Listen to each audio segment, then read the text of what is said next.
Friends, welcome all of in the maths class once again. आज हम start करेंगे exercise 8.2 question number 6 और देखते हैं इस क्वेश्चन में क्या दिया हुआ है। इस क्वेश्चन में दिया हुआ है during a sale a shop offered a discount of 10% on mark price of all items. What would have to customer have to pay for a pair of jeans marked at ₹1450 and two shirts at ₹850 each. ये आपको पूछा गया कि customer को कितना amount पे करना पड़ा है। तो पहले इस क्वेश्चन को बहुत ही क्लियर समझते हैं। इस क्वेश्चन में क्या दिया हुआ है।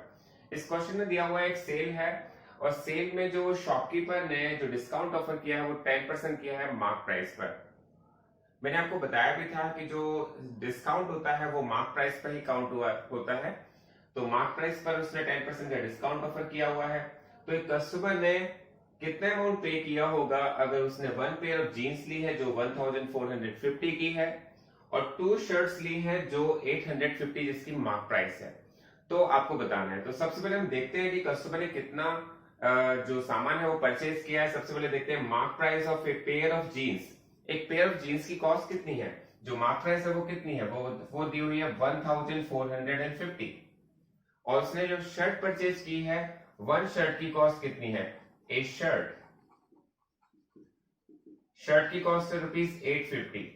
लेकिन उसने एक शर्ट तो नहीं ली है, उसने टू शर्ट्स परचेज की है। तो टू शर्ट की मार्क प्राइस कितनी होगी, टू शर्ट्स की जो मार्क प्राइस होगी वो 850 का अगर मल्टीप्लाई अगर हम 2 से कर देंगे तो हमारे पास आ जाएगा टू शर्ट्स की मार्क प्राइस जो है ₹1700। देखिए बहुत ही क्लियर है कि वन पेयर ऑफ जीन्स की जो मार्क प्राइस है वो 1450 है, वन शर्ट की जो मार्क प्राइस है वो 850 है। ये क्वेश्चन में दिया हुआ है। लेकिन जो कस्टमर ने परचेज किया है वो टू शर्ट्स परचेज की हैं, तो टू शर्ट्स की मार्क प्राइस हो गई 1700। लेकिन जो टोटल पेमेंट कस्टमर को मार्क प्राइस का करना है वो कितना है, a pair of jeans plus two shirts, total की मार्क प्राइस कितनी है। तो हमने यहाँ पे देखा 1450 प्लस 1700, क्योंकि ये दोनों ही उसने परचेज किया है, एक तो पेयर ऑफ जीन्स और टू शर्ट्स। तो यहाँ पे टोटल मार्क प्राइस हो गया आपके यहाँ पे 3150। आप इसको ऐड करेंगे तो आपके पास आएगा 3150। लेकिन जो डिस्काउंट है ये तो मार्क प्राइस है, इसके बाद डिस्काउंट भी तो मिलेगा कस्टमर को। डिस्काउंट दिया हुआ है 10% का। डिस्काउंट अमाउंट कैसे फाइंड करते हैं, डिस्काउंट हमेशा जो काउंट होता है वो होता है मार्क प्राइस पर, हमें ऑलरेडी पता है। तो डिस्काउंट जो अमाउंट है वो कितना हो जाना चाहिए, 10% ऑफ 3150। 3150 का 10%। तो आप 3150 का 10% अगर फाइंड करेंगे तो परसेंटेज, जब हम यहां से परसेंटेज का साइन रिमूव करते हैं तो आपको मैंने बताया कि अपॉन में 100 लग जाता है और मल्टीप्लाई ऑफ के प्लेस पे मल्टीप्लाई लग जाता है 3150। हम जीरो से जीरो को अगर कट कर दें, दूसरी जीरो को दूसरी जीरो से कट कर दें तो ये आता है ₹315। इसका मतलब जो कस्टमर ने टोटल आइटम परचेज किया है वो है 3150 मार्क प्राइस का और उस पर उसको जो डिस्काउंट मिला है वो मिला है 315 का। इट मींस कस्टमर को कितना अमाउंट पे करना पड़ा, कस्टमर हैव टू पे अमाउंट। देखिए कस्टमर को जो अमाउंट पे करना पड़ा वो कितना करना पड़ेगा, जो टोटल मार्क प्राइस है उसमें से डिस्काउंट माइनस कर देंगे तो जो अमाउंट बचेगा वो अमाउंट कस्टमर को पे करना पड़ा। तो it means total amount mark price का कितना था, 3150 रुपीज। 315 क्या था, ये डिस्काउंट था। अगर हम इसमें से इसको माइनस करेंगे तो हमारे पास आंसर आ जाना चाहिए 2835। ये इसका आंसर होगा। आप बहुत अच्छी तरह से इस क्वेश्चन को बहुत अच्छे से समझे। जो टोटल मार्क प्राइस था वो 3150, जो डिस्काउंट है वो 315।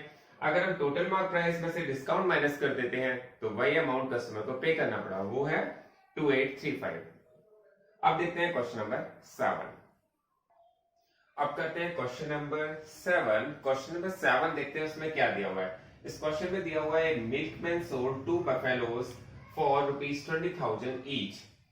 On one he made a gain of 5% and on other a loss of 10%. Find his overall gain or loss. तो इस क्वेश्चन को बहुत ही अच्छी तरह से अगर पढ़ेंगे, बहुत अच्छी तरह से क्लियर करेंगे तो इस क्वेश्चन में दिया हुआ है कि एक मिल्कमैन है जिसने 2 बफेलोज को सेल किया है। सेल किया है, इट मीन सेल का मतलब होता है एसपी दी हुई है। हमारे पास एसपी दी हुई है, 2 बफेलोज को सेल किया, उसे 20,000 रुपीज ईच, मतलब फर्स्ट बफेलो को भी उसने 20,000 में सेल किया है, सेकंड बफेलो को भी उसने 20,000 में सेल किया है। On one he made a gain of 5%, एक बफेलो को, फर्स्ट बफेलो को सेल करने पर उसे 5% का गेन हुआ है। On other A loss of 10%, और दूसरी बफेलो को सेल करने पर उसे 10% का लॉस हुआ है। इट मींस बहुत क्लियर है, फर्स्ट को बेचने पर उसे 5% का गेन और सेकंड को बेचने पर उसे 10% का लॉस हुआ है। फाइंड इज ओवरऑल गेन और लॉस, आपसे कहा गया है ओवरऑल गेन और ओवरऑल लॉस बताइए। तो देखिए, जब भी हमसे कभी ओवरऑल गेन और ओवरऑल लॉस पूछा जाता है तो बहुत ही क्लियर हम इस बात को समझना चाहिए कि हमारे पास दोनों बफेलो की एसपी दी गई है 20,000 20,000। अगर हमारे पास दोनों बफेलोज की सीपी आ जाती है तो हम ये पता लगा सकते हैं कि हमें लॉस हुआ है या प्रॉफिट हुआ है। बहुत ही क्लियर। तो यहां पर आपके पास SP of the first buffalo है 20,000 और यहां पर क्वेश्चन में कहा गया है कि 5% का गेन हुआ है। तो इसमें गेन हुआ है, इसका मतलब प्रॉफिट हुआ है। प्रॉफिट कितना है? प्रॉफिट है 5% का।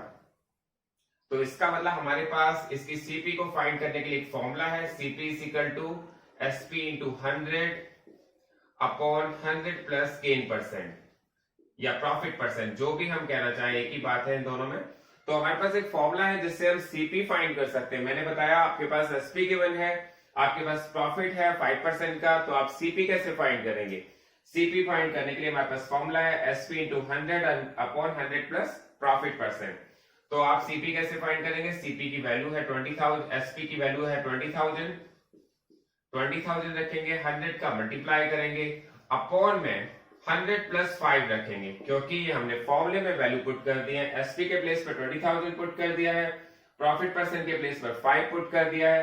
जब आप इसको कैलकुलेट करेंगे तो 20,000 का 10 100 से मल्टीप्लाई करेंगे तो इसमें जीरो कितनी है? 1 2 3 4, इसमें कितनी है? 2, 4 और 2 6 जीरो। इट मींस 2 के बाद 6 जीरो लग जाएंगी। 1 2 3 4 5 6। देखिए, कैलकुलेशन थोड़ी ज्यादा है इस क्वेश्चन में, लेकिन बहुत ही अगर ध्यान से करेंगे तो कोई मिस्टेक भी नहीं होगी। 100 और 5 ऐड करेंगे तो ये आ जाएगा 105। और अगर मैं इसको कट करूंगा तो कट करने पर क्या आएगा? आप इसको कट कर दीजिए 5 से, 5 2 10, 5 1 5। मैंने इसको कट किया, 5 4 20, 5 0 0, 5 0 0, 5 0 0, 5 0 0, 5 0 0। तो आपके पास आ जाएगा 4 के बाद आपके पास 1 2 3 4 5, 4 lakhs अपॉन 20। ये आपके पास आ जाएगी फर्स्ट बफेलो की सीपी। फर्स्ट बफेलो की सीपी आपके पास आ गई है। ये कितना है? 4 lakhs अपॉन 21।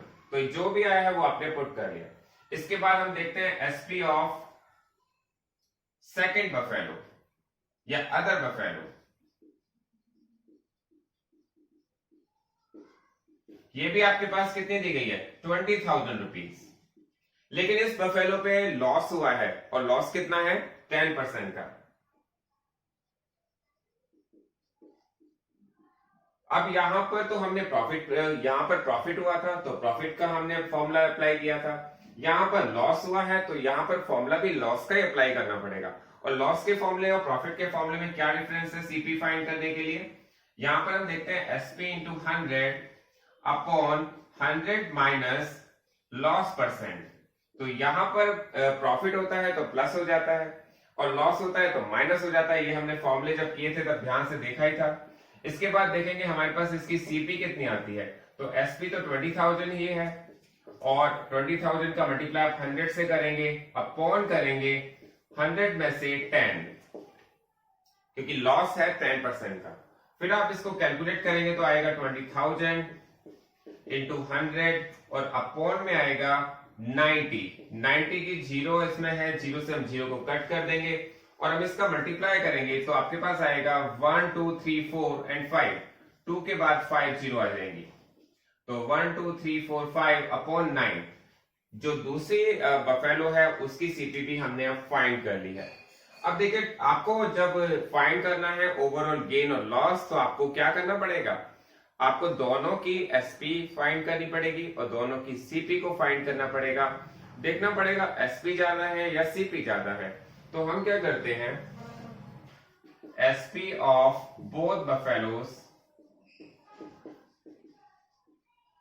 बहुत ही क्लियर है ये कि 20,000 पहले की SP है और सेकंड की भी 20,000 ही है, तो टोटल हो जाती है ये 40,000 रुपीज। टोटल एसपी हो गई 40,000 रुपीज और टोटल सीपी कितनी हो गई? सीपी ऑफ बोथ बफेलोज,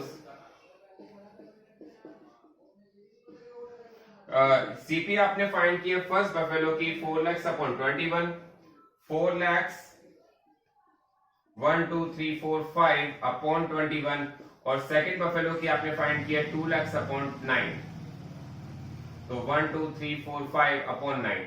जब आप इनको ऐड करेंगे तो आपको इनका एलसीएम लेना पड़ेगा और 21 और 9 का जो एलसीएम आता है वो आता है 63। आप चेक करके देख लीजिएगा 21 और 9 का जो एलसीएम होगा वो होगा 63।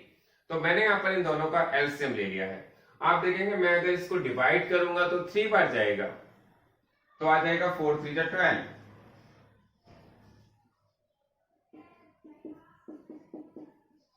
और मैं इसको 9 से डिवाइड करूंगा तो 63 को 9 से डिवाइड करूंगा तो 9 7 जा 63, तो आपके पास आ जाएगा 7 2 जा 14।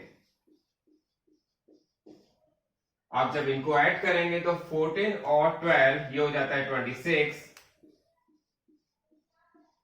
और 26 को हम 63 से डिवाइड करेंगे तो हमारे पास इसकी वैल्यू आ जाएगी, तो 26,000 को आप 63 से डिवाइड करेंगे तो वैल्यू आएगी, यहाँ पे देखा है हमने इसका डिवाइड करके हमारे पास, क्योंकि मैंने डिवाइड यहाँ पर साइड में कर दिया है, आप डिवाइड देखेंगे 2 लाख से 26 लाख का 63 से मैंने डिवाइड किया है। डिवाइड थोड़ा लेंथी है, बहुत ध्यान से देखिएगा, लेकिन इसका जो आंसर आया डिवाइड करके वो आया ₹41,269.84।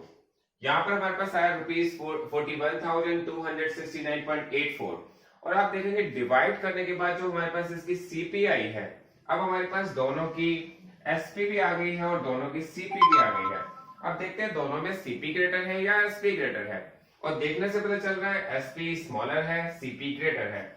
और मैंने आपको बहुत ही क्लियरली बताया था कि जब सीपी ग्रेटर होती है एसपी से तो क्या होता है, जब सीपी ग्रेटर होती है एसपी से जब लॉस होता है, इसमें कॉस्ट प्राइस ज्यादा है, सेलिंग प्राइस कम है और लॉस होता है, तो लॉस निकालने के लिए आपको क्या करना पड़ता है?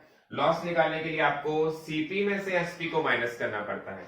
तो सीपी आपके पास है 41,000 रुपीज, 41,269.84 और एसपी है वो है 40,000 रुपीज। और अगर आप इसको इसमें से माइनस करेंगे तो आपके पास आ जाएगा 1269.84। तो ये इसका आंसर होगा 1269.84, ये इसका आंसर होगा। बहुत ध्यान से आप इस क्वेश्चन को करिएगा। यहाँ पर देखते हैं इस क्वेश्चन में हमने क्या किया था। एक बार समराइज कर रहा हूं मैं इस क्वेश्चन को, बहुत ध्यान से देखिए। क्वेश्चन थोड़ा लेंथी हो गया है लेकिन क्वेश्चन बहुत ही सिंपल है, क्योंकि इसका कॉन्सेप्ट बहुत क्लियर होना चाहिए। आपके पास 2 बफेलोज दी गई हैं कि जिनकी कॉस्ट 20,000 है, जिनकी सेलिंग प्राइस 20,000 है। तो 20,000 इसकी सेलिंग प्राइस है, प्रॉफिट हुआ है 5% का। सबसे पहले आपको क्या करना होगा, इसकी सीपी को फाइंड करना होगा। तो सीपी आ गई है हमारे पास, ये हमारे पास फर्स्ट बफेलो की सीपी है। फिर हमने सेकंड बफेलो की जो एसपी थी वो 20,000 थी, उस पर हमें लॉस हो रहा था 10% का, आपने उसकी भी सीपी फाइंड कर ली है। आप जब उसकी सीपी फाइंड कर लेंगे तो टोटल सीपी होनी चाहिए आपके पास और टोटल एसपी होनी चाहिए, तभी आप फाइंड कर सकते हैं लॉस हुआ है प्रॉफिट हुआ है। तो हमने यहाँ पर टोटल एसपी फाइंड की है, फिर टोटल सीपी फाइंड की है और टोटल सीपी फाइंड करके फिर आपको डिवाइड करना पड़ा है। डिवाइड करके आपने चेक किया कि सीपी ग्रेटर है या एसपी ग्रेटर है। तो यहाँ पर हमें पता चला लास्ट में जो इसकी सीपी है वो ग्रेटर है एसपी से, इट मींस लॉस हुआ है। और लॉस के लिए आपको क्या करना पड़ता है, सीपी में से एसपी को माइनस करना पड़ता है। तो इस क्वेश्चन को बहुत ध्यान से कीजिएगा, इसकी कैलकुलेशन बहुत ध्यान से कीजिएगा। अब देखते हैं इसका next question, question number 8। Question number 8 में क्या दिया हुआ है, the price of a TV is ₹13,000, the sale tax charge it as at the rate of 12%, find the amount that Vinod had to pay if he buys it। तो आपको question में दिया हुआ है एक टीवी है जिसकी कॉस्ट है, जिसकी सेलिंग प्राइस है 13,000 रुपीज। इट मीन्स अगर कोई उसे परचेज करता है तो उसे 13,000 रुपीज पे करना है और उसके बाद उसे सेल टैक्स भी पे करना है। देखिए मैंने आपको बताया था सेल टैक्स हो या वैट हो जिसको वैल्यू एडेड टैक्स कहते हैं या जीएसटी हो, ये सभी जो पे करना पड़ता है ये सभी को पे करना पड़ता है जो सेलिंग प्राइस होता है उसी के ऊपर, सेलिंग प्राइस पर हम इसे पे करते हैं। तो आप देखते हैं कि टीवी की जो सेलिंग प्राइस है वो कितना है 13,000 रुपीज। तो हम यहाँ पे लिखेंगे सेलिंग प्राइस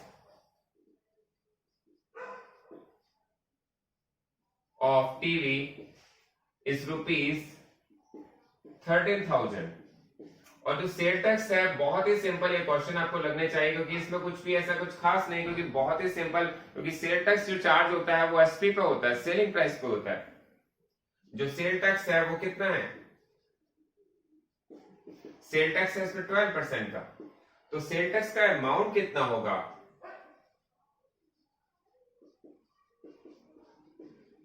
सेल टैक्स जो अमाउंट होगा वो होगा 12% ऑफ रुपीज 13,000, क्योंकि 13,000 उसकी सेलिंग प्राइस है और 12% का सेल टैक्स लग रहा है।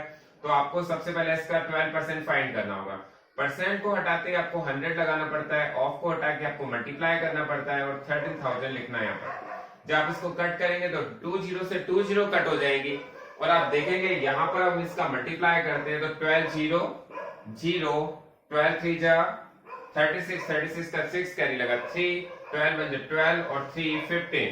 तो यहाँ पर जो सेल टैक्स अमाउंट है वो 1560 आ गया है और 1560 को अब आप ऐड कर लेंगे 13,000 में तो टोटल अमाउंट आ जाएगा, total amount paid by Vinod.